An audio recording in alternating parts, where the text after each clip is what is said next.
Jadi kita kembali lagi definisi resep. Permintaan tertulis dari dokter ya kepada apoteker untuk menyiapkan obat. Nah, menyiapkan ini bisa hanya dispensing saja. Dispensing itu artinya apa? Menyiapkan obat, ya, memberikan etiket. Nah, waktu kita memberikan etiket itu bukan hanya sekedar memberikan etiket ya, kita ngecek dosis juga ya. Ya.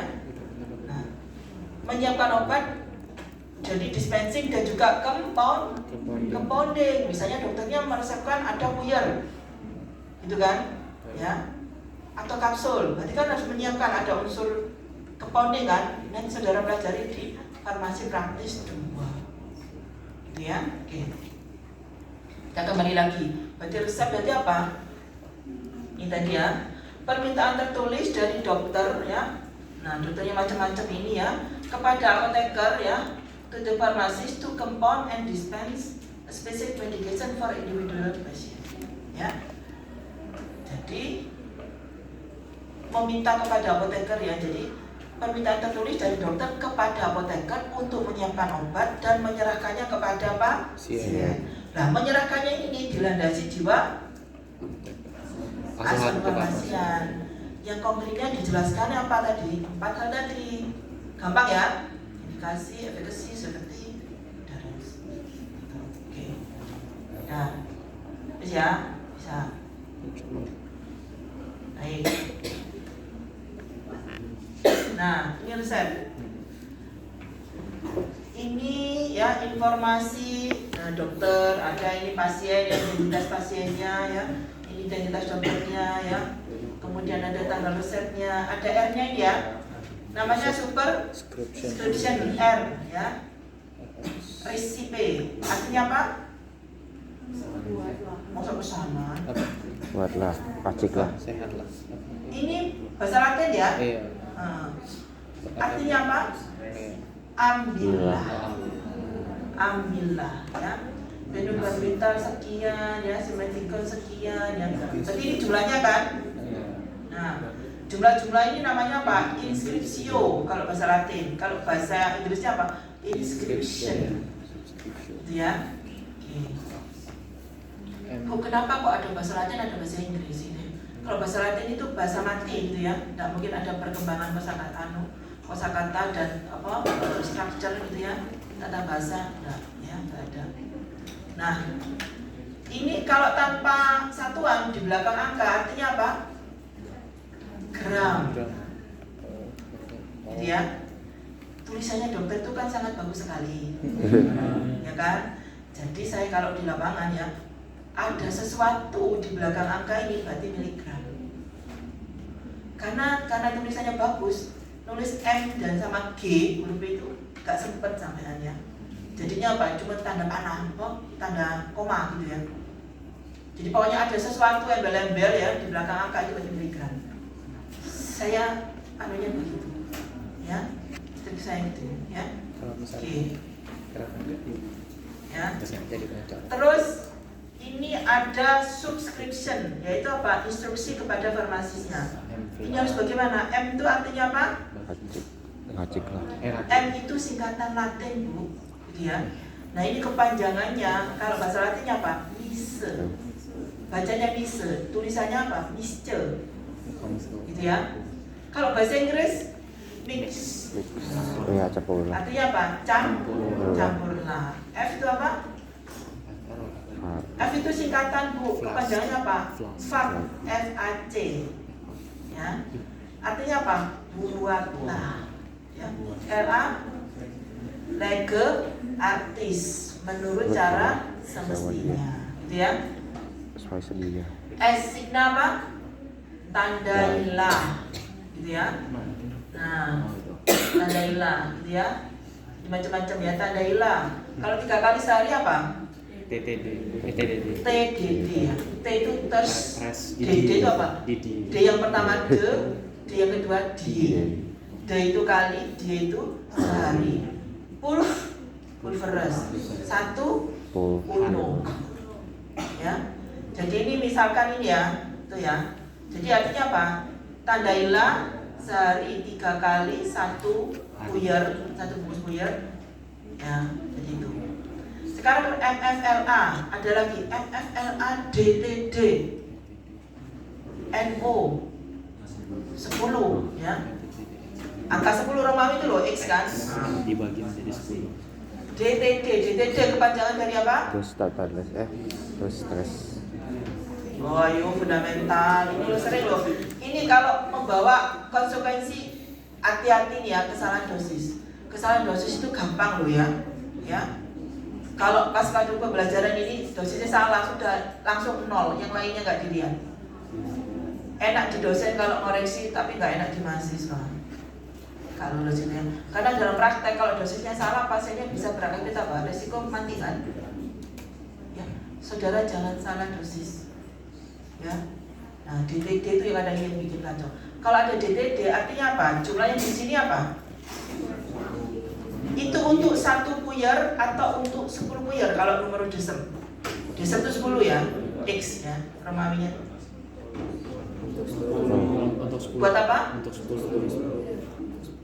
Ayo, kok ada yang 10, ada yang 1 gimana? DTD X Kalau ada DTD, misalkan phenobarbital, berarti apa ini? 0,075 75 gram. ya. Nah, terus ini misalnya MFLA DTD 10 numero desem. Dibagi. Berarti buat 10 kan? 40. Buat 10 puyer ya. Kalau ada DTD, sekarang saya tanya, berapa phenobarbital yang harus ditimbang? 0,75 gram. 0,75. 350 mg. 0,075 gram. Ini kalau jadikan miligram berapa? 1, 2, 3. Berarti apa? 75 miligram. 75 miligram phenobarbital itu untuk 1 puyer atau untuk 10 puyer? Puf belum. Ada Puf berarti yang 1. 10, ada yang 1. Yang benar yang mana? Ayo, siapa yang 10? Puf ya. Puf itu Siapa yang berarti 1. 1? Oke. Jadi Puf itu Antara berarti tok yang tambah nilai 100 berarti. Hah? Puf itu 1 ya. Ayo, HP di tangan saudara, informasi di tangan saudara ya. Silakan browsing. Kalau ada DTD itu berapa? Sekarang pertanyaan saya gampang loh ya, tapi membuat saudara berpikir. Berapa? Buat 1. Buat 1. Nah, karena ada DTD berarti 75 mg ini untuk 1 Iya. Da talus dosis, da berikanlah talus dosis sesuai dosis. Definisi dosis saudara harus tahu apa? Sejumlah obat dengan satuannya digunakan untuk penderita dewasa per oral 1 kali pakai, ada efek terapi. Jadi kalau 75 mg ini berarti itu sudah ada efek terapi, gitu ya. Itu untuk 1 kali minum berarti. Kalau buat 10 berarti berapa phenobarbital yang ditimbang? 750 mg. Gitu ya. Jangan keliru ya. Kalau 75 mg ini saudara buat 10 berarti artinya apa? Kesalahan dosisnya. Per puyernya jadi berapa? 7,5. 7,5 mg. Kesalahannya berapa kali? 10 kali. 10 kali. Ya. Kalau saudara salah nggak lulus. Gitu ya. Jadi DTD dicek gitu ya. Ini kadang-kadang ya seperti itu. Oke, baik, saudara jelas ya. Ada pertanyaan sampai di sini? Ya. Kalau misal tulisan dokter itu jelek banget, bagus banget, Bagus banget ya. gitu kan. Terus Gak bisa baca sama nggak bisa baca jangan. gitu, iya kayak gitu kan. Kan pernah dulu tuh di pas konfirmasi pernah ditanya juga kayak gitu. Nah kayak konfirmasi ke dokter tuh usahain jangan terlalu sering lah kayak gitu kan. Loh, lagian beda loh prakteknya. Dokternya misalnya malam, pasiennya datang ke apotek pagi. Nah, gimana kita mau dokter nggak praktek gitu kan ya? Iya. Nah misal kayak gitu, gimana ibu? Kayak apakah kita harus nggak bisa ini kita harus telepon dokternya atau kayak? Oh ya, oke. Sejarah tadi saya bilang tadi apa? Saudara harus bisa apa? Ilmu tentang karakteristik penyakit, karakteristik obat, karakteristik pasien ya. Jadi dilihat aja ini kombinasinya. Jalan yang paling pintas apa? Kan anamnesa asesmen pasien kan? Asesmen pasien kan apa? Aspek farmaseutik, administratif dulu, farmaseutik baru farmakoterapi atau klinis. Pasien ini ditanya, "Ibu sakit apa ke dokter?" Gitu kan ya? Nah, kita tahu sakitnya. Nah, berarti terus nanti obatnya apa? pasiennya kan nggak bisa baca ya kan. Nah kita kan tahu, oh berarti sakit ini, gejala ini, ya, memberikan gejala ini, berarti obatnya itu. Nah, saudara kan ada buku, gitu ya. Kadang bisa dibaca, oh ini obatnya pasti kombinasinya ya itu, berdasarkan simptomnya. Jadi begitu ya, helikopter videonya seperti itu, gitu ya. Oke, baik. Jadi nanti tahu lama-lama juga, oh ini dokter ini spesialis anak ini wis tulisannya ruwet ya. Kadang-kadang itu apa? Di sini ya sampai ke bawah itu ada resepnya. Jadi dia tidak mau pakai belangko resep yang baru gitu loh. Kadang apakah ada ketentuan satu lembar ini isinya berapa R? Enggak. Ini kan tidak ada kan? Iya, kadang-kadang itu dokter tuh mungkin dia tidak mau informasinya tercecer gitu ya. Jadi kadang-kadang sampai bawah gitu, sampai tulisannya ya. Jadi sampai nyesel apa, dusel-dusel gitu ya, apa sampai gimana ya, sampai penuh sesak begitu loh ya. Jadi itu. Oke. Baik ya, kita punya ilmu farmakologi, kita punya ilmu lain ya, ilmu tentang karakteristik penyakit, obat gitu ya, kita bisa menggabungkan gitu ya. Oke. Baik. Nah, sekarang apa itu obat? Nah, jadi obat itu tadi ya sudah ya, bahan kimia yang bisa mengubah fungsi organisme ya dalam konsentrasi kecil gitu ya. Obat itu tadi racun. Oke. Baik. Nah, ini dispensing medicine ya, definisinya ya. Nah, itu. Ya. Jadi semua obat ini saudara telaah ya. Jadi review dari resep ini, kemudian sampai informasinya juga ya. Jadi itu. Oke. Oh ya, sekarang saya tanya, kalau tadi waktu kita pelayanan ya, di puskesmas, di apotek, di klinik, di rumah sakit kan kelihatan pasiennya ya, gampang kita menerapkan itu. Sekarang kalau apoteker yang bekerja di industri, kan tidak kelihatan itu pasiennya. Gimana saudara menerapkan jiwa asuhan kefarmasian ini? Lewat apa? Penjelasan di packaging nih, packaging obat. Pada leafletnya ya, pada brosurnya ya. Nah itu harus benar ya. Ini kandungan obatnya, satu tabletnya paracetamol 500 mg, sudah sesuai dengan farmakope ya kan.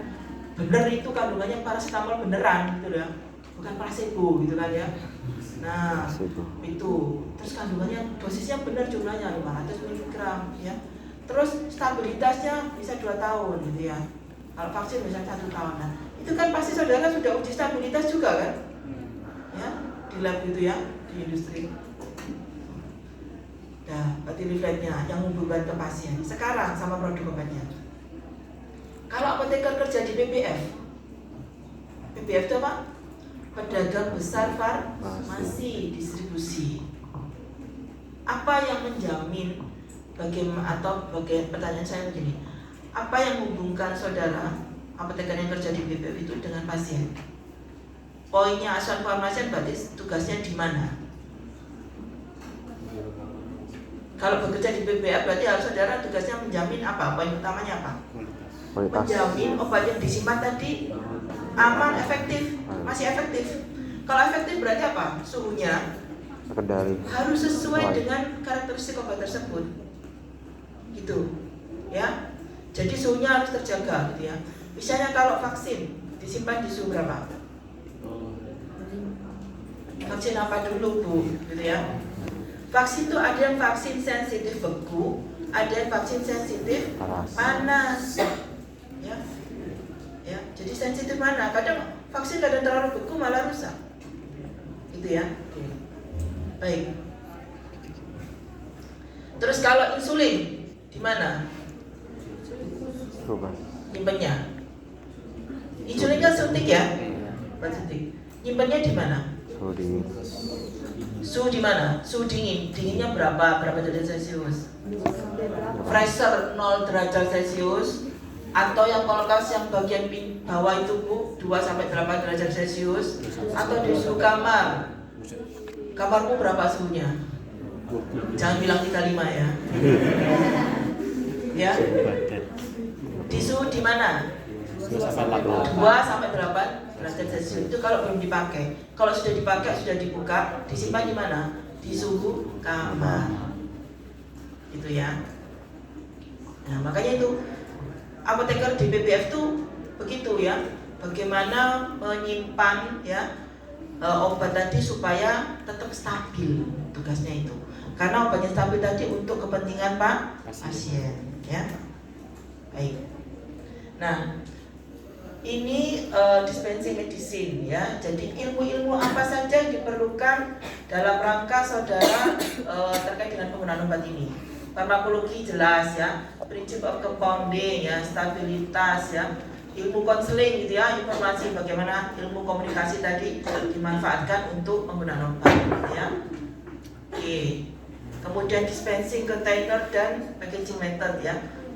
Bagaimana caranya ini pengemasannya ya, lantang labeling ya, penyimpanan ya, inkompatibilitas ya. Oke. Kemudian apa ini? Ya. Jadi terkait dengan perundang-undangan, legalitas ya. Oke. Terkait dengan perundang-undangan, berarti ada anunya ya, ada aturannya ya. Kalau obat golongan bebas, logonya warna apa? Hijau. Hijau. Pakai resep enggak? Enggak. Enggak ya. Tapi kalau di puskesmas semua obat pakai resep gitu ya. Enggak apa-apa, enggak masalah ya. Jadi itu.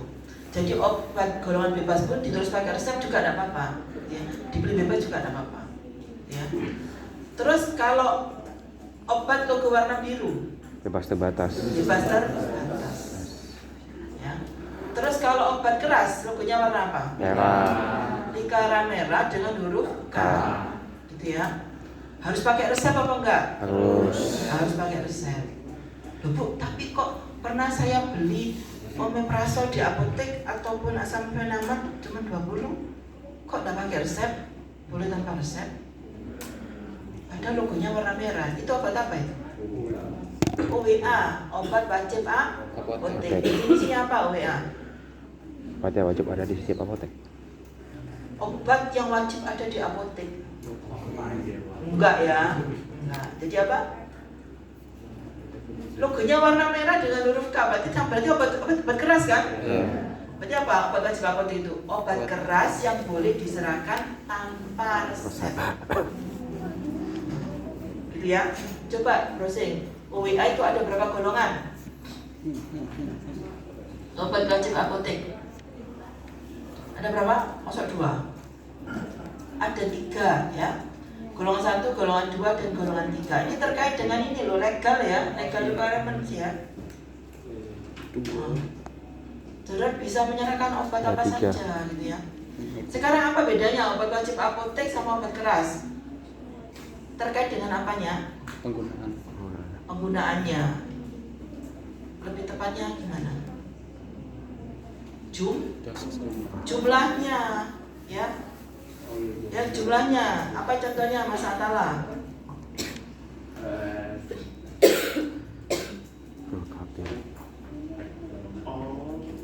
Terkait dengan jumlahnya, contohnya apa? Kalau purinol maksimal 20 ya.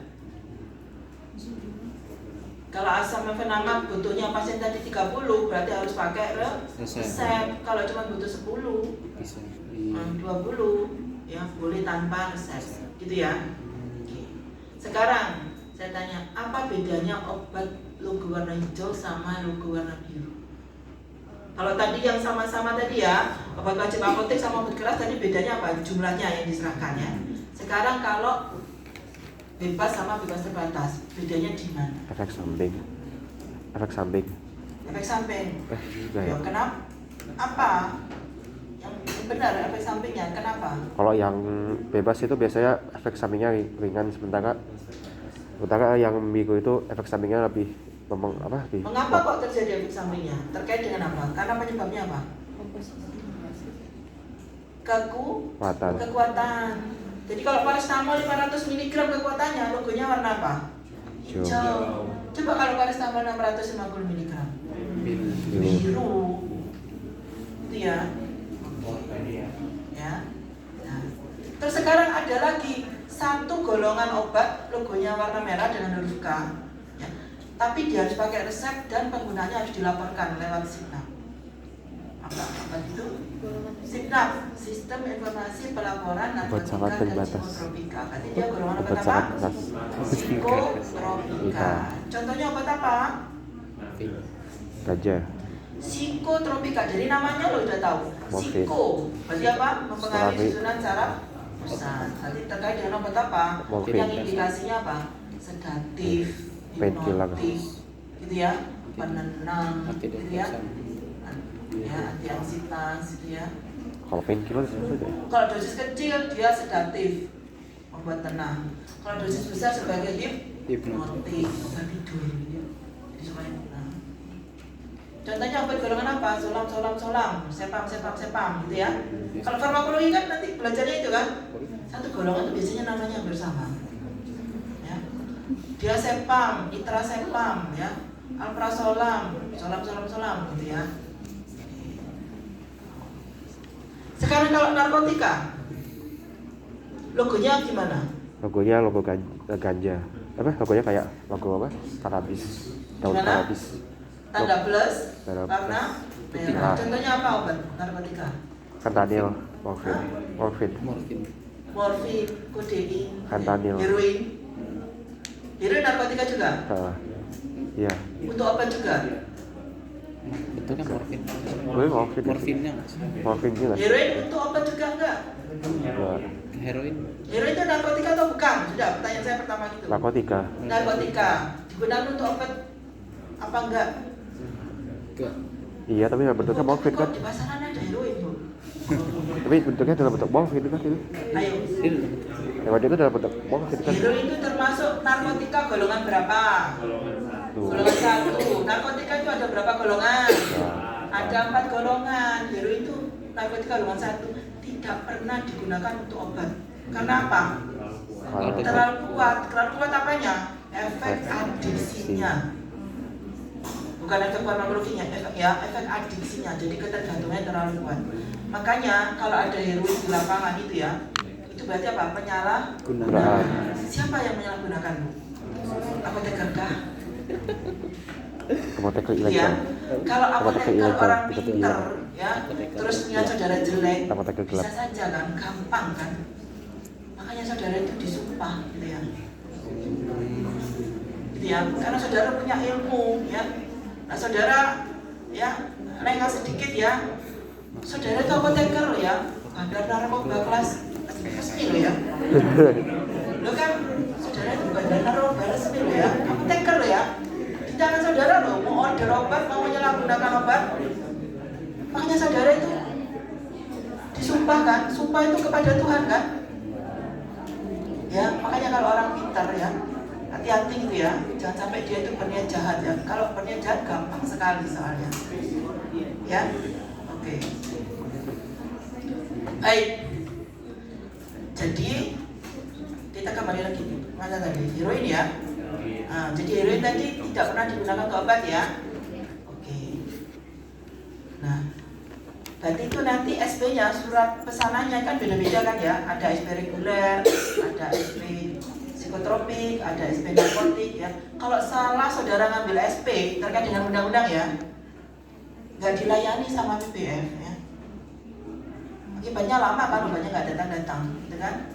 Nggak bisa untuk pelayanan kepada pasien berarti. Ada obat prekursor, contohnya apa? Obat Pre, sebelum awal di awal kan? Awal untuk apa? awal penyakit. Bukan awal penyakit, bahan awal untuk membuat narkotika dan psikotropika.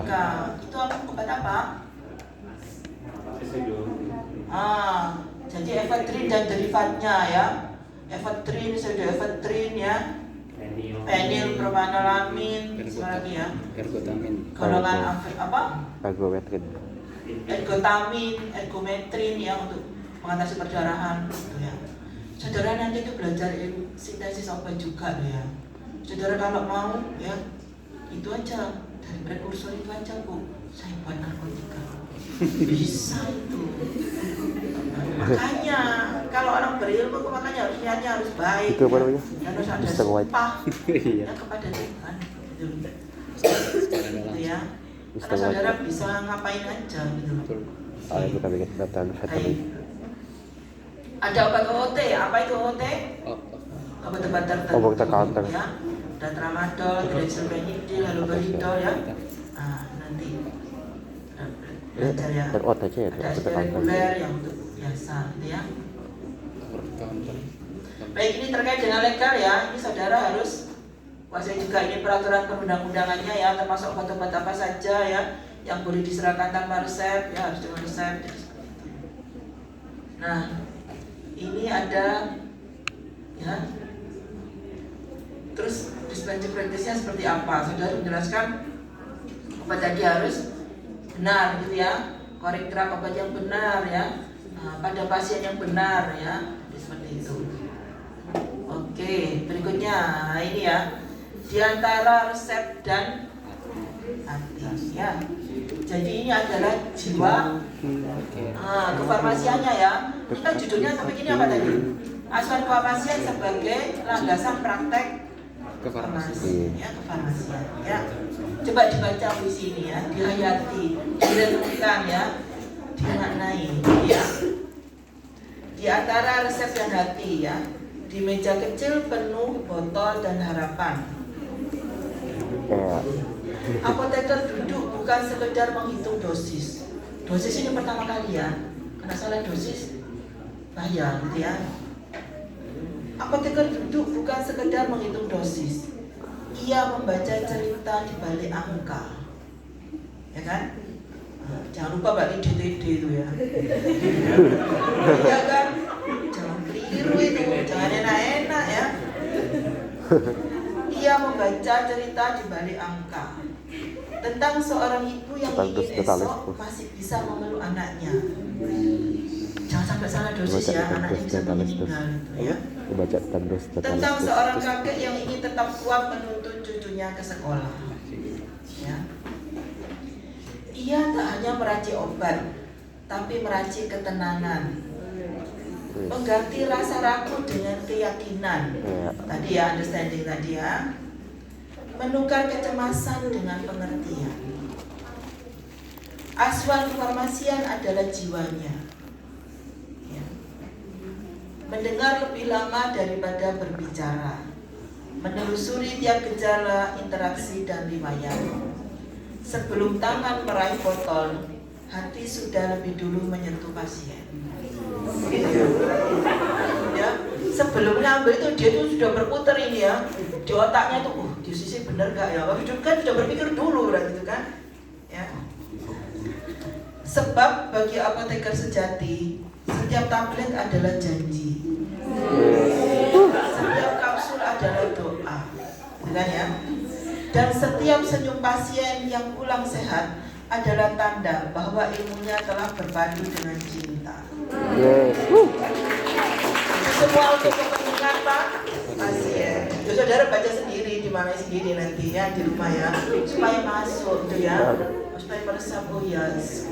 Ya, ilmu saya yang tinggi ini saya gunakan untuk kepentingan pasien. Ya, oke. Mantap, berarti masuk farmasi ya.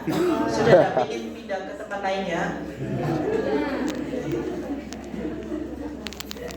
Nah, kita lanjutkan standar pelayanan kefarmasian di puskesmas. Ini kok mengapa puskesmas dijulukan? Pertama, dia institusi pemerintah. Kedua, dia itu apa? SKTP ya. Apa? Fasilitas kesehatan tingkat pertama. Ini yang buat rujukan masyarakat ya. Kalau puskesmas bayar atau enggak? Enggak. Pokoknya gratis loh ya. Gratis ya. Kalau KTP tersebut ya, di KTP di tempat tersebut itu ya gratis ya. Kalau obat TB juga gratis loh di puskesmas. Ini saya beritahu ya. Tapi saudara kan juga nggak kepingin TB ya. Obat ARV antiretroviral untuk HIV/AIDS juga gratis. Tapi kan nggak pengen sakit juga gitu ya. Obat metadon gratis. Untuk apa metadon? untuk para pecandu narkoba yang ingin sembuh ya, jadi rehabilitasi dari kecanduan ya. Itu gratis semua di puskesmas ya. Ya, tapi juga tidak mau ya. Oke. Nah, ini ya. Jadi sekarang paradigmanya adalah apa? Keselamatan pasien. Jadi orientasinya itu. Jadi semua fokusnya sekarang kerjanya apteker ini tidak pada produk obat, tapi kepada pasien. Ini semua profesi kesehatan juga gitu ya, keselamatan pasien. Ya. Nah, keselamatan pasien. Nah, kalau saudara PKP sebagai mahasiswa profesi, terus saudara kan belum apoteker ya, belum disumpah kan? Terus sekarang siapa yang bertanggung jawab jika saudara melakukan kesalahan pada saat profesi sebagai mahasiswa profesi? Ya presentor, ya dosennya, ya makanya saudara nanti apa? Sebelum konseling itu saudara harus mengisi form ya, patient safety. Jadi ada tahapannya di situ. Misalnya kalau saudara memanggil pasien, harus melakukan verifikasi ya, minimal 2 data yang harus ditanyakan ke pasien sebelum menyerahkan obat. Nama, apalagi? Saudara pernah ngambil obat toh? Ya. Nama sama apa? Bisa alamat, bisa tanggal lahir. Pokoknya minimal 2. Kalau nama, alamat, tanggal lahir berarti sudah 3 kan ya. Jadi pokoknya minimal 2 ya. Terus ya obatnya apa gitu ya. Tadi sakitnya apa, terus dijelaskan gitu ya. Yang dijelaskan apa? 4 hal tadi. Indikasi, efekasi, safety sama adherence. Ya. Berapa apa? Saya ulang-ulang berarti itu penting gitu ya. Nah, keselamatan pasien ya di rumah sakit ya, di pelayanan primer di puskesmas ya. Ya, pelayanan primer ini bisa puskesmas, bisa apa lagi? PLK. PLK itu pelayanan primer juga. Kalau mahasiswa ya, pusat layanan kesehatan gitu ya. Ada yang di klinik ya, klinik Pratama ya, gitu. Ya, pusat pasien di komunitas publik ya, di tempat-tempat publik. Ya. Kalau rumah sakit ini namanya apa? Bukan FKTP tapi apa? Pusat rujukan apa? Fasilitas kesehatan tingkat lanjut, FKTL. Ya, kalau puskesmas FKTP, P-nya itu pertama. Kalau rumah sakit itu lanjut ya. Jadi dia itu menerima rujukan dari puskesmas atau FKTP. FKTP banyak ya selain puskesmas ya, termasuk PLK itu tadi. Nah, ini program Indonesia Sehat ya. Jadi bagaimana kita menggiring masyarakat supaya paradigma sehat gitu ya. Nah, bagaimana mencegah penyakit tadi itu ya. Kemudian penguatan pelayanan kesehatan ya, kemudian ada JKN, Jaminan Kesehatan Nasional. Ya. Ini mewujudkan gerakan masyarakat hidup sehat ya. Dengan apa saja? Dengan ini ya, dengan banyak hal ini ya. Termasuk peningkatan PHBS ya, perilaku hidup bersih dan sehat ya. Nah, aktivitas fisik dan lain-lain ya. Oke. Nah, ini penguatan pelayanan kesehatannya ya. Diikuti dengan regulasi dan juga sistem informasi ya. Terwujudnya dalam rangka mewujudkan apa? Akses pelayanan kesehatan dasar dan rujukan yang berkualitas bagi masyarakat. Nah, ini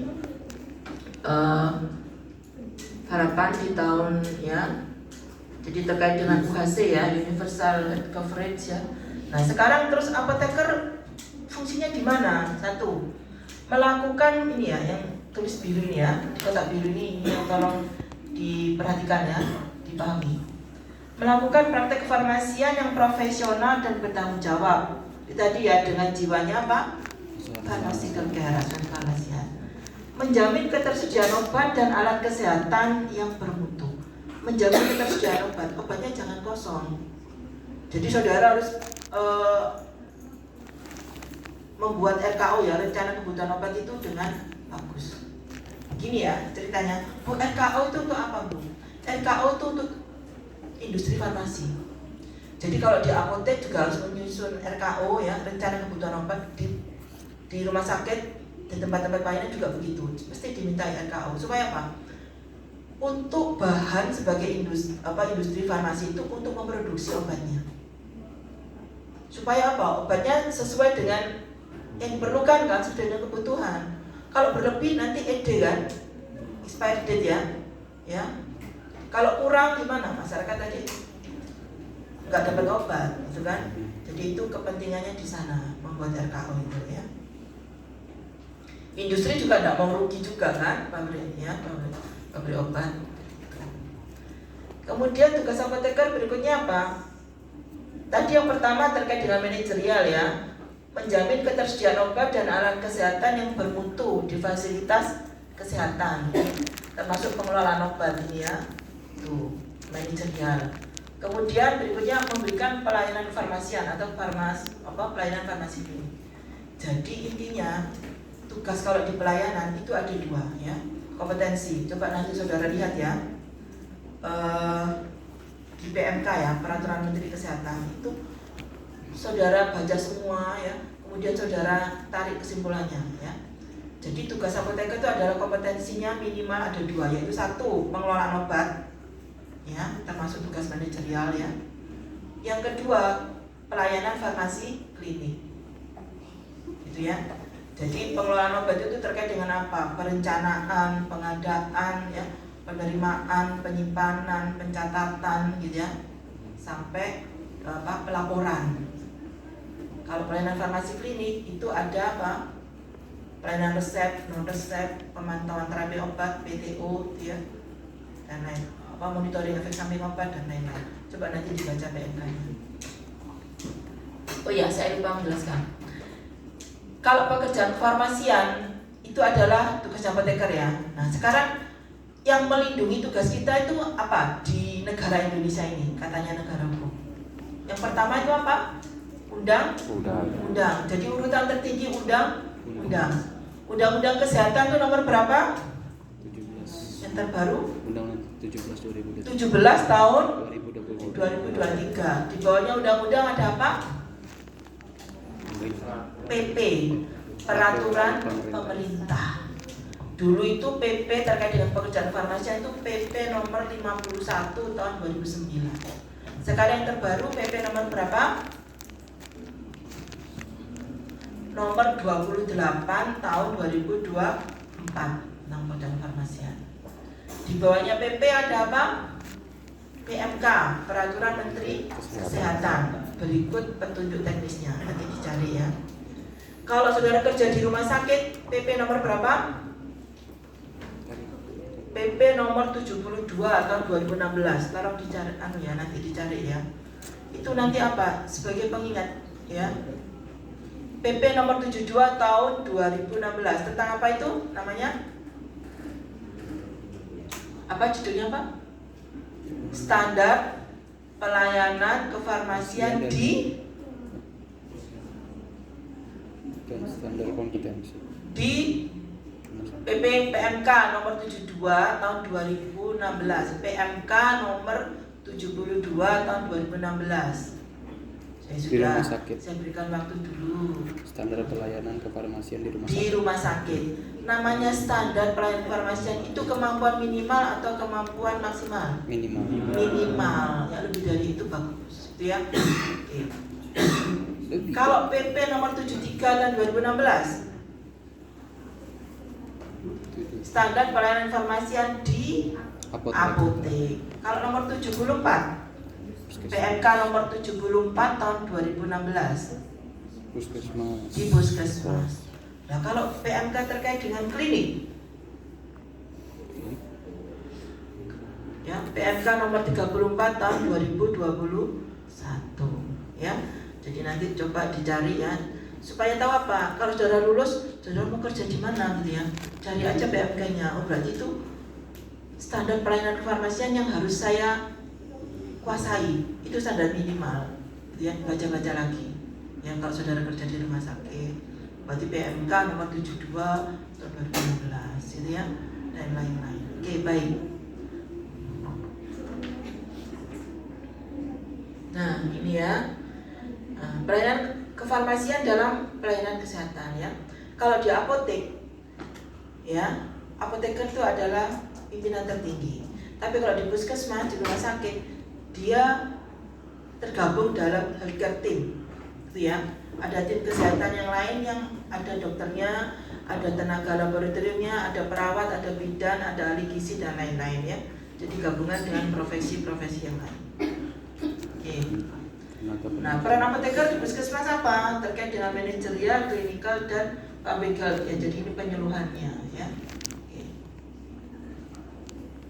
Oke, baik. Ternyata sudah selesai. Mungkin ada pertanyaan kah? Bisa saya cepatkan di sini ya supaya saudara ada waktu untuk istirahat. Silakan, tapi saya tidak kemungkinan jika ada yang bertanya.